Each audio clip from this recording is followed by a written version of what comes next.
The space station called Horizon 7 floated in the darkness between stars like a giant metal flower spinning slowly in the void. It was home to the Galactic Academy, where young beings from hundreds of different worlds came to learn and grow together. The station had existed for 300 years, and in all that time it had welcomed students from every corner of the known galaxy, but it had never welcomed a human before. Kim Yuna stepped off the transport ship on her first day with a small bag over her shoulder and fear hiding behind her calm eyes. She was 17 years old, and she stood 5 feet and 3 inches tall. Her black hair was cut short and practical. Her face was round and soft, and she looked like any ordinary girl from Earth. To the aliens watching her arrival, she looked like something else entirely. She looked like death walking on 2 legs. Yuna noticed how the crowd parted around her as she made her way through the arrival terminal. Tall creatures with skin like glass pressed themselves against the walls. Short beings covered in wet scales flickered strange lights at each other in warning. A group of furred students with too many eyes gathered their belongings and hurried away when she passed. She pretended not to see any of it. Her guide was a station official named Counselor Veth, who kept exactly 10 feet of distance between them at all times. He was a Morani with blue-green skin that glistened under the artificial lights. His voice was polite, but Yuna could see the tension in the way he held his webbed hands. "This is your dormitory assignment," he said without looking at her. "You will share quarters with a Velith student named Lyra." She volunteered. Yuna wondered what kind of person would volunteer to live with a human. She would find out soon enough. The hallways of the academy were beautiful in a cold and alien way. The walls were made of some crystalline material that caught the light and scattered it into rainbows. The floors were smooth and warm beneath her feet. Everything was designed for comfort and learning and peace. But peace was not what Yuna felt as she walked those halls in the weeks that followed. She attended her classes and sat in the back, where she would not frighten anyone. She studied xenobiology and learned about the thousands of different species that made up galactic civilization. She took courses in interstellar law and galactic history, and she learned that humans were very, very new to all of this. Earth had only made contact with alien life 15 years ago. In galactic terms, that was less than the blink of an eye. Most species had been traveling between stars for thousands or even millions of years. Humans were babies stumbling into a universe that had been running just fine without them. And yet, everyone was afraid. Yuna learned why in her xenobiology class when the professor displayed a holographic map of known worlds. Planets were marked with different colors based on their danger levels.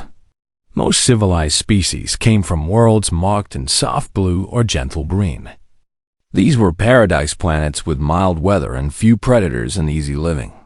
Then there was Earth. Earth glowed an angry red on the map. Class 12 Deathworld, the label read. The professor, who was a being made mostly of living light, had trembled slightly when discussing it. Humans evolved on a world of constant catastrophe, the professor explained to the class. Their planet has extreme temperature variations. It is geologically unstable. The atmosphere carries diseases that would kill most species in hours. The native life forms are engaged in endless competition for survival. Everything on Earth is either trying to eat something else or trying to avoid being eaten. Yuna had listened to this description of her home and thought about the park near her house in Bizin, where she used to feed the pigeons. She thought about her mother cooking dinner and her father watching television and her little brother playing games on his computer.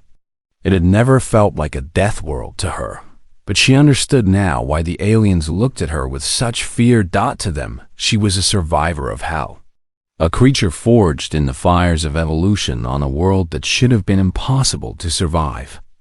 Every human who had ever lived had ancestors who had fought and bled and refused to die against odds that would have destroyed any other species. That heritage was written in her bones and her blood and her brain. even if she had never thought about it before. Her roommate Lyra was the only one who treated her like a normal person. Lyra was a Velith, which meant she was tall and thin with skin that looked like frosted glass. Yuna could see Lyra's internal organs pulsing gently beneath that transparent flesh. It should have been disturbing, but somehow it was not. Lyra moved with grace and spoke with a voice like wind chimes, and she had kind eyes that changed color with her moods.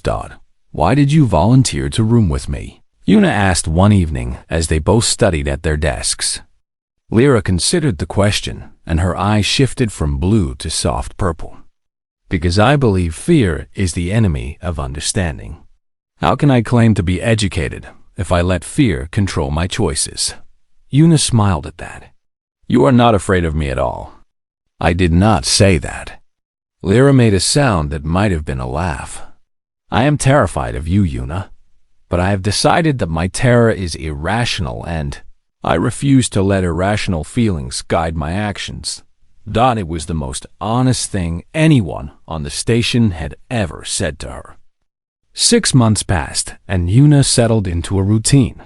She woke early and exercised in her room because the gymnasium made other students uncomfortable. She attended her classes and took careful notes. She ate alone in the cafeteria because no one would sit with her. She studied late in the library because her quarters felt lonely, and the library, at least. At the company of books. She sent messages home to her parents every week. She told them she was happy and making friends and learning so much. She lied with every word, but she did not want them to worry. The truth was that she was desperately alone. The only bright spot was Lyra, who's becoming something like a friend. They talked in the evenings about their homes and their families and their dreams. Lyra wanted to be a diplomat and build bridges between species. Yuna was not sure what she wanted anymore. She had come to the academy hoping to prove that humans could be trusted. Now she was not sure that was possible. What Yuna did not know was that she had attracted attention from far beyond the academy walls. The Keth Syndicate had been watching her since the day she arrived. They were hunters. They had killed members of over 200 species and mounted the trophies on their ships. They traveled the dark spaces between civilized worlds looking for rare and valuable prey. And humans were the rarest prey of all. A message traveled through hidden channels to a ship called the Silent Blade. It carried information about a young human female, studying alone on Station Horizon 7. It included her schedule and her habits, and the fact that she had no friends and no protection. The hunters read the message and began to plan. They did not know that they were planning their own deaths. They would learn. The ship called Silent Blade cut through the darkness of space like a knife through black water. It was an ugly vessel built for function rather than beauty. Its hull was scarred from countless battles, and its engines burned with a coal blue fire that left no trail for sensors to follow. Inside the ship, 5 hunters gathered around a holographic display. Their leader was called Vareth, and he was ancient by the standards of his species. His body was covered in thick gray scales, and his eyes were the color of dried blood. 4 arms hung from his massive shoulders, and each arm ended in a hand with claws that could tear through steel. He had been hunting for over 200 years, and he had never failed to kill his prey. His trophy room held the bones of creatures from across the galaxy. Skulls lined the walls in neat rows. Each one represented a hunt and a kill and proof of his skill. But there was an empty space on the wall. A space he had been saving for something special. A human skull would fill that space perfectly. "Tell me about the target," he said, and his voice was like stones grinding together. Silas stepped forward. He was the youngest of the group, and he handled their technology. His scales were pale green, and his eyes were constantly moving, scanning for threats and opportunities. He touched the holographic display, and an image appeared. It was a human. Female, young, small. She stood in what looked like a classroom surrounded by other students. who were keeping their distance. Her name is Kim Unicilla said. She is 17 years old by human counting. She arrived at the Galactic Academy on Station Horizon 7 approximately 6 months ago. She is the first human to attend the academy. Vorath studied the image with interest. She is tiny. Humans are a small species compared to most. But do not let that fool you. Silas pulled up more data. Humans come from a Class 12 Deathworld. Their physical capabilities are far beyond what their size suggests. They can run for hours without stopping. They can survive injuries that would kill most species. They can adapt to almost any environment. Thresh clicked his mandibles in amusement. He was the poison master of the group. His body was insectoid with a hard black shell and multiple limbs that ended in sharp points. Venom sacs bulged beneath his carapace, holding enough toxic substances to kill a small army. A child, he said. We are hunting a child. Where is the sport in this? The sport is in the rarity, Vorath replied. Humans have only been in space for 15 years. They are careful about which of their kind they allow off their homeworld. This girl is one of perhaps 100 humans currently in galactic space. Her skull will be worth more than everything else in my collection. Combined. The twins Mach and Neth said nothing. They never spoke unless necessary. They were bred for combat, pure and simple. Their bodies were massive walls of muscle and armor. 8 arms between them, each one capable of crushing bone. They existed only to fight and kill, and they were very good at their purpose. What about station? Security, Celis asked. Vorath made a dismissive gesture. Station Horizon 7 is a place of learning. Their security is designed to handle student disputes and minor theft. They are not prepared for us. And the girl herself, she is alone. She has no friends. She has no allies. The other students fear her and keep their distance. When we take her, no one will even notice. She's gone until it is far too late. Silas nodded, but something in his eyes suggested doubt. I have been studying human history, he said slowly. They are a violent species. They have fought wars among themselves for their entire existence. They have survived extinction events that should have ended them. They should not be underestimated. Vorath turned his blood-red eyes on the younger hunter. Are you afraid of a child? I am cautious. There is a difference. Thresh laughed his horrible, chittering laugh. Caution is for prey. We are predators. The top of the food chain. What could a single human child possibly do against 5 of us? Syl as did not answer, but he pulled up another file on the display. It showed human soldiers in combat. It showed human athletes performing feats of endurance.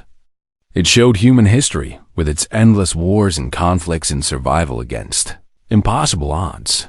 The others barely glanced at it. They had hunted so many species. They had killed so many creatures. They could not imagine that this small, soft-looking girl could be any different. From the hundreds of other prey they had taken, this was their first mistake. The Silent Blade entered the system, containing Station Horizon 7 3 days later. They used forged credentials to dock at the station, posing as trade merchants bringing goods from distant worlds. The station authorities scanned their ship and found nothing suspicious. The weapons were hidden in secret compartments. The hunting gear was disguised as commercial equipment. They spent 2 days watching their target. Una followed the same routine every day. She woke early and stayed in her quarters for an hour, doing something they could not see. She attended classes throughout the day, moving from room to room, always alone, always keeping to herself. She ate in the cafeteria at the same time every day, sitting at the same empty table. And twice a week she stayed late in the library, studying until long after the other students had gone home.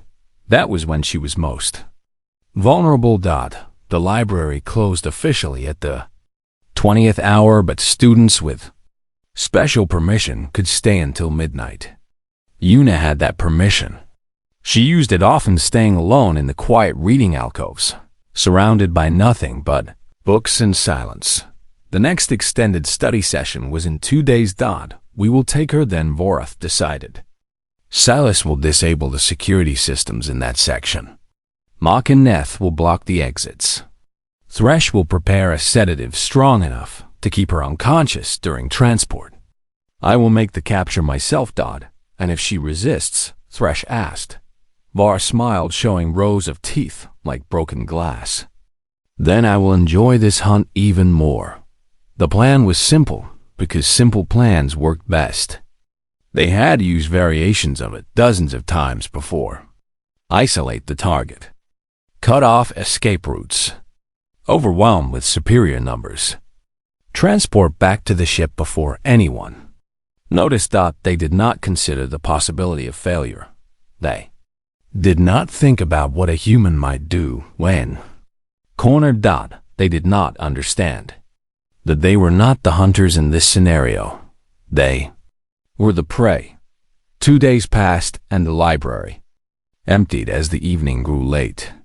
Students finished their work and returned to their quarters. The lights dimmed to conserve power. The silence grew thick and heavy. In a reading alcove in the far corner of the library, a human girl sat alone with a tablet in her hands and death waiting in the shadows around her. The hunters moved into position, and the hunt began. The library was a cathedral of silence. Rows of data terminals stretched into the darkness like sleeping soldiers. Holographic displays floated in standby mode, casting pale blue light across the empty aisles. The environmental systems hummed their quiet song, but otherwise nothing moved and nothing made. A sound. Came. Yuna sat in her usual alcove with her back against the wall and her tablet glowing in her lap. She had been studying for 6 hours straight, and her eyes burned with fatigue. Her neck was stiff from looking down, and her shoulders ached from tension she did not realize she was carrying. She stretched her arms above her head and felt her spine pop in a series of small cracks. It was a sound that would have horrified any alien who heard it. Humans were the only species in the known galaxy whose joints made such noises. It was one of many small things that marked them as different. As dangerous. Yuna did not feel dangerous. She felt tired and lonely and far from home. She missed her mother and her father and her annoying little brother. She missed Korean food and Korean music and the sound of her own language being spoken around her. She missed being normal. Here on this station, she would never be normal. She would always be the human, the Deathworlder, the monster that everyone feared. She sighed and looked back at her tablet. 3 more chapters of galactic history to review before the exam next week. The words blurred together on the screen, and she rubbed her eyes, trying to focus. That was when she felt it. It was not a sound or a sight or a smell. It was something older than any of those senses. Something that lived deep in the ancient parts of her brain. Something that her ancestors had developed over millions of years of surviving on a world that wanted them dead. It was the feeling of being watched. Yuna did not move. She did not turn around or look up from her tablet. But her heart began to beat faster, and her muscles began to tense, and her mind became very, very clear. Someone was in the library with her. Someone who did not belong. She thought about the layout of the building. The main entrance was 50 meters to her left. The emergency exit was 30 meters behind her. The reading alcove where she sat had only one way in and one way out, which was a design flaw she had noted months ago but never thought would matter. It mattered now. Her bag sat on the floor beside her chair. Inside it was her tablet charger and some snacks and a few personal items. There was also a plasma cutter that she used in her engineering class. It was a tool meant for cutting metal and welding components together. It was not designed as a weapon, but anything could be a weapon if you knew how to use it. Yuna slowly reached down and unzipped her bag. Her fingers found the handle of the plasma cutter and wrapped around it. The metal was cool against her palm, and the weight of it was comforting. Footsteps echoed in the darkness. They were trying to be quiet, but the library floor was designed to amplify sound for acoustic reasons that made sense in an academic setting. Every step rang out like a small bell announcing their presence. There was more than one of them. Una counted the footfalls and estimated at least 4 separate individuals moving toward her position. They were spreading out, trying to surround her, trying to cut off her escape routes. They were hunting her. The realization hit her like ice water poured down her spine. She had heard stories about this. Humans who ventured into galactic space and disappeared without a trace. Rumors of illegal hunting operations that targeted rare species for trophies. She had always thought those stories were exaggerations, meant to scare people. She did not think that anymore. A voice broke the silence. It was deep and rough, like stones grinding together. "Human, you will come with us. Resist, and we will make your death unpleasant." Una stood slowly and turned to face the speaker. He was massive. Nearly 8 feet tall, with gray scales covering his body, and 4 arms ending in claws that looked sharp enough to cut through steel. His eyes were the color of dried blood, and they watched her with the cold calculation of a predator, sizing up its prey. Behind him, 4 other figures emerged from the shadows. An insect-like creature with a black shell and too many limbs. 2 enormous beings with 8 arms between them, built like living tanks. A smaller one with pale scales and nervous eyes who hung back near what she assumed was their technological equipment. 5 hunters. All bigger than her. All armed. All confident in their superiority. "I'm sorry," Una said, and her voice was calm and steady despite the fear screaming in her chest. "I do not think I will be doing that." The insect creature made a sound like laughter. "The prey thinks it can refuse." The leader raised one of his hands. "Take her, alive if possible, dead if necessary." The 2 massive ones moved forward, their 8 arms spread wide to grab her. They were fast for their size, crossing the distance between them in seconds. Their claws reached for her, ready to seize and restrain and drag her away to whatever fate they had planned. They expected her to scream. They expected her to run. They expected her to freeze in terror like so many other prey had done. Before, they did not expect what happened next. Una moved. Her thumb found the activation switch on the plasma cutter and pressed it. The tool shrieked to life with a blade of superheated energy that glowed white-hot in the dim library light. She did not aim for their bodies. Their armor was too thick, and their scales too hard. Instead, she dropped low, sliding under the first ones, grasping arms, and dragged the plasma blade across the back of his knee joint where the armor was thin and the flesh was vulnerable. The creature screamed. Purple blood sprayed across the floor as his leg gave out beneath him. He crashed down hard, shaking the ground with his weight. His partner whirled around, claws slashing at the space where Una had been a moment before, but she was already gone. She had not stopped moving. She could not stop moving. The moment she stopped, she was dead. So she kept going, kept attacking, kept fighting with everything her ancestors had given her. The plasma cutter caught the second one across the throat, and his scream turned into a wet gurgle as he fell. 2 down in 8 seconds. The leader was shouting orders. The insect creature was raising some kind of weapon. The technological one was fumbling with his equipment. Everything was chaos and noise and blood. And in the middle of it all, a small human girl from Bizen stood with death in her hands and absolutely no intention of becoming anyone's trophy. The hunt had begun, but the hunters had made a terrible mistake. They had forgotten what humans were. They were about to remember.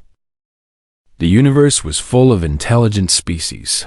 Over the millions of years since Life first emerged in the cosmos. Thousands of civilizations had risen and fallen. Some had built empires that spanned galaxies. Others had destroyed themselves before ever leaving their homeworlds. But all of them shared one thing in common. They had evolved on worlds that were kind to them. Gentle planets with stable climates and predictable seasons. Worlds where food was plentiful and predators were few. Places where survival was not a daily struggle, but simply a fact of existence. Earth was not such a world. Earth was a planet of fire and ice. A world where the ground itself could shake and crack and swallow cities whole. Where the sky could turn black with ash from mountains that vomited liquid rock. Where the oceans could rise up in walls of water taller than buildings. Where the temperature could swing from burning heat to killing cold within a single day. And that was just the planet itself. The life on Earth was even worse. Every creature that walked or swam or flew on Earth was a killer. From the smallest insect to the largest whale, everything was engaged in an endless war of survival. Eat or be eaten. Kill or be killed. There was no peace on Earth. There never had been. Humans had emerged from that chaos. Small and weak and slow compared to the predators that hunted them. No claws, no fangs. No armor, no venom. Just soft skin and flat teeth and bodies that seemed designed for nothing in particular. And yet, they had survived. They had survived because their minds could see patterns, where others saw chaos. They had survived because their bodies could keep going long after other creatures collapsed from exhaustion. They had survived because they could pick up a rock or a stick or a bone and turn it into a weapon. Most of all, they had survived because they refused to give up. No matter how bad things got, no matter how hopeless the situation seemed, humans kept fighting, kept struggling, kept pushing forward. It was written into their DNA. It was the core of their being. It was what made them human, and it was what made them terrifying. The insect creature called Thresh raised his poison injector and aimed it at the human girl. The venom inside was powerful enough to kill a creature 10 times her size. One hit, and she would be paralyzed in seconds, and dead in minutes. He never got the chance to fire. Yuna threw the plasma cutter. It was a desperate move. The tool was not designed to be thrown. It spun through the air, awkwardly tumbling end over end. Any rational calculation would have said it was a waste of a weapon, but humans were not rational creatures. They were survivors. The plasma cutter struck Thresh in the arm, severing the limb at the elbow. The poison injector clattered to the floor, along with the hand that had been holding it. Thresh screamed and stumbled backward, clutching the cauterized stump where his arm had been. Yuna did not hesitate. She crossed the distance between them in 3 steps, and her hand found the nerve cluster beneath his jaw. She had learned about it in xenobiology class. Every Keth species had the same weakness. A bundle of nerves just below the mandible that controlled their respiratory system. She squeezed. Thresh collapsed like a puppet with its strings cut. His remaining limbs twitched once and then went still. 3 down in 12 seconds. Silas was backing away, his pale scales flushing with terror. He fumbled with his weapon, trying to bring it up, trying to aim, trying to do something, anything to stop the nightmare that was happening in front of him. Yuna grabbed a bone trophy from Thresh armor. It was from some creature she did not recognize. Long and heavy with a sharp point at one end. She did not think about what she was doing. Her body moved on instinct powered by 100,000 years of evolution. She threw. Humans were throwers. It was one of their few physical advantages. Their shoulders were designed for it. Their arms were designed for it. Their eyes and brains were designed to calculate trajectories with unconscious precision. No other species in the galaxy could throw objects with the same accuracy and force. The bone struck Silas between his eyes and he dropped without a sound. 4 down in 15 seconds. Only Vorath remained. The ancient hunter stood among the bodies of his crew and stared at the human girl who had destroyed them. His blood-red eyes were wide with something he had not felt in 200 years of hunting. Fear. Yuna was covered in blood. Purple and green and black fluids splattered across her clothes and her skin and her hair. Her chest heaved with exertion and her muscles burned with effort. But her eyes were calm. Utterly, completely, terrifyingly calm. She bent down and picked up the energy blade that had fallen from Neth's hand. It hummed to life with a soft blue glow. "What are you?" Vorath whispered. Yuna looked at him. At this creature who had come to hunt her. To kill her. To mount her skull on his wall like a decoration. She thought about all the beings he had murdered. All the trophies he had collected. All the lives he had ended for sport. "I am from Earth," she said. She walked toward him. Vorath had killed representatives of over 200 species. He had faced warriors and soldiers and champions. He had never retreated from a fight in his entire life. He retreated now. He backed away from this small human girl, and his forearms trembled and his claws clicked together with nervous energy. He tried to find his courage. He tried to find his pride.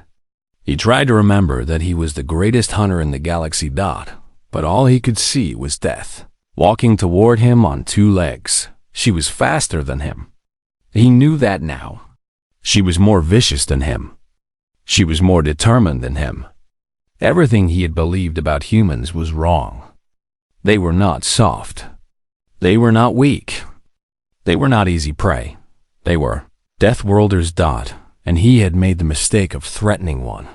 "Please," Vorath said, and the word tasted like poison in his mouth. "Please, I will leave. I will never hunt humans again. I will tell everyone to stay away from your kind. Just let me go." Yuna stopped 3 feet away from him. The energy blade cast blue shadows across, her face making her look like something from a nightmare. "You were going to kill me," she said. "You were going to cut off my head and put it on your wall. You have done this to hundreds of others. Hundreds of innocent beings who just wanted to live." Vorath had no answer for that. It was true. All of it was true. Why Yuna raised the blade. "My grandfather taught me something," she said quietly. "He survived things he never talked about. War, famine, loss. He told me that when the wolves come, you do not run. You do not hide. You make them regret ever finding you. The blade came down. And then you make sure no one ever knows." The library was silent again. 5 bodies lay among the scattered books and overturned furniture. Purple and green and black blood pooled on the floor, reflecting the dim emergency lights. The smell of burned flesh and ozone hung in the air. Yuna stood in the middle of it all and breathed. Her hands were shaking now. The adrenaline was fading, and the reality of what she had done was beginning to settle in. She had killed 5 beings. 5 living creatures who would never breathe again. Because of her. She did not feel guilty. She felt alive. But the night was not over yet. There was still work to do. Evidence to destroy. Traces to erase. A story to construct that would explain nothing and hide. Everything. Kim Yuna from Bizen South. Korea looked at the carnage around her and began to plan. The hunters had come for her. She had struck back. Now she needed to make sure no one ever found out. The clock on the wall showed 3 hours past midnight. Yuna worked in silence, moving through the library with purpose and precision. Her hands had stopped shaking sometime in the last hour. Her mind had become cold and clear like ice water running through her thoughts. She had a job to do, and she would do it. The bodies came first. She searched each of the hunters and found their communication devices and their identification cards and their weapons. She piled everything together and used the plasma cutter to melt it all into unrecognizable slag. The weapons were dangerous. The communications could be traced. The identifications could lead back to questions she did not want to answer. Better to destroy everything. The bodies themselves were a bigger problem. 5 large aliens weighing hundreds of pounds each. She could not carry them. She could not hide them in the library. She needed another solution. She found it in Celis' equipment bag. The hunters had brought portable gravity manipulators. Small devices that could reduce the effective weight of objects to almost nothing. They had probably planned to use them to transport her unconscious body back to their ship. Now she used them to transport their corpses. One by one she attached the devices to each body and floated them through the empty corridors of the station. It was late enough that no one was awake. The hallways were deserted. The security cameras had been disabled by Celis before the attack, and they remained offline. She made her way to the docking bay, where the Silent Blade waited. The ship was unlocked. The hunters had not expected to need security on their own vessel. They had been confident, arrogant, certain that their hunt would be quick and clean and successful. They had been wrong about everything. Yuna loaded the bodies into the cargo hold and then explored the rest of the ship. She found the trophy room with its walls of skulls and bones. Hundreds of them, maybe thousands, each one representing a life that had been taken for sport. She stared at the empty space on the wall, the space that had been meant for her. For a long moment she felt something cold and hard settle in her chest. These creatures had done this over and over again. They had murdered and killed and collected their prizes, and no one had ever stopped them. No one had ever made them pay for what they had done. Until now. She went to the ship controls and spent an hour studying the navigation systems. They were alien technology, but the basic principles were the same as human systems. Input a destination. Plot a course. Engage the engines. She programmed the ship to fly to the outer edge of the system. Then she set the engines to overload. In approximately 6 hours, the Silent Blade would explode in a ball of fire that would destroy everything on board. The bodies, the trophies, the evidence, all of it would be gone, reduced to atoms scattered across the void of space. No one would ever know what happened. She returned to the library and spent another hour cleaning. The blood had soaked into the crystalline floor, but the material was designed to be self-cleaning. She activated the maintenance systems and watched as the stains slowly faded away. The overturned furniture she returned to its proper position. The scattered books she placed back on their shelves. By the time she was finished, the library looked exactly as it had before the attack. No evidence. No witnesses. Nothing to suggest that anything unusual had occurred. Yuna returned to her quarters as the station lights began to brighten for the artificial morning. She showered and scrubbed the blood from her skin and her hair. She put on clean clothes and sat at her desk and pretended to study. Lyra found her there an hour later. "You were not in the library," Lyra said. Her translucent skin flickered with colors that Yuna had learned to read over the past 6 months. Concern, curiosity, something that might have been suspicion. "I went to find you. I finished early," Yuna replied without looking up from her tablet. "I decided to come back and sleep. That is unlike you." Yuna shrugged. "I was tired." Lyra was quiet for a moment. "The station security feeds are strange this morning," she said slowly. "Large sections of data are missing, corrupted. The technicians are investigating, but they cannot explain it." "That is strange," Yuna agreed. More silence. Then Lyra crossed the room and sat on the edge of her bed facing Yuna directly. "Yuna, if something happened last night, if you are in trouble, you can tell me. I am your friend." The word hit Yuna harder than she expected. Friend. She had not had a friend on this station for 6 months. She had been alone and isolated and afraid. And now Lyra was sitting across from her offering help and support and trust. For a moment she considered telling the truth, but the truth would only cause problems. There would be investigations and questions and attention. Other hunters might hear about what happened and come seeking revenge. The peaceful life she had been trying to build would be destroyed. Better to keep the secret. Nothing happened, Una said, and she smiled, and the expression looked perfectly innocent. I am just an exchange student, Lyra. What could possibly happen to me? Lyra watched her for a long moment. Her skin flickered through colors that Una could not identify. Then she nodded slowly and stood up. Very well, she said. But if you ever need to talk about anything at all, I am here. I know, Una replied. Thank you. 3 days passed. The Silent Blade was discovered drifting in the outer system. Its engines had failed catastrophically, and the resulting explosion had torn the ship apart. Emergency responders found nothing but debris. No bodies, no cargo, no explanation for what had happened. The station authorities investigated briefly. They determined that the ship had belonged to a known criminal organization. The Keth Syndicate had been wanted for numerous crimes across multiple systems.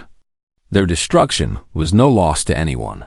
The case was closed. No connection was ever made to the quiet human girl who attended classes and ate alone in the cafeteria and sent cheerful messages home to her parents in Bizen. No one thought to question why she had been in the library so late that night. No one noticed that she seemed a little different in the days that followed. A little more confident, a little less afraid. Life went on, but something had changed in the galaxy that night. Something small but significant. Word began to spread through the dark channels where hunters and criminals communicated. A ship had gone after a human and never returned. 5 experienced killers had targeted a teenage girl and simply vanished. Theories circulated. Rumors grew. Warnings were whispered. Stay away from the humans. They look weak. They look soft. They look like easy prey, but they come from a death world. They carry millions of years of survival in their blood. They do not surrender. They do not give up. They fight until they win or die. And sometimes they win in ways you never expect. Kim. Una graduated from the Galactic Academy 3 years later. She returned to Earth and became a diplomat working to build bridges between humanity and the rest of the galaxy. She was known for her calm demeanor and her steady voice and her ability to find peaceful solutions to difficult problems. No one ever learned what she had done in that library. No one ever found the hunters who had come for her. No one ever realized that the soft-spoken diplomat with the gentle smile had killed 5 beings with her bare hands and burned the evidence to atoms. That was the secret she carried with her for the rest of her life. But sometimes late at night she would remember her grandfather's words. When the wolves come, you do not run. You do not hide. You make them regret ever finding you. And then you make sure no one ever knows. The hunters had come after class. The Deathworlder girl had struck back, killed them all, and erased the proof. And somewhere in the vastness of space, the predators learned to fear the prey.